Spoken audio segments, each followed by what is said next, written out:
কবিতাৰ শিৰোনাম ত্যাগৰ অন্য নাম দেউতা। দেউতা তুলনাবিহীন ত্যাগৰ এক প্ৰতীক, বিবেচিত হৈ মাথো কৰ্মক্ষেত্ৰৰ অৱসৰৰ পাছত, মৃত্যু শয্যাত আৰু পৰলোকলৈ গমনৰ পিছত।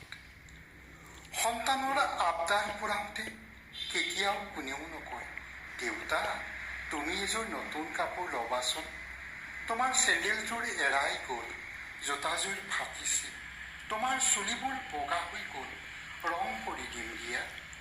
জীৱনৰ মধুৰ ক্ষণবোৰ দায়িত্ববোধতেই শেষ হোৱা দেউতা। অৱসৰৰ পিছত হয় সবাৰো বুকুৰ আবুধু শ্ৰদ্ধাৰ পাত্ৰ।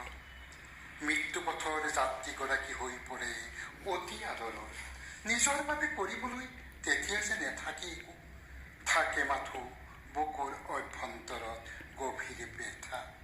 কাকো নিৰিখোৱাকৈ দায়িত্ববোধেৰে গুচি যায় দেউতা অনন্তৰামলৈ, কাৰো ওচৰত কাহানিও অভিমান নকৰাকৈ।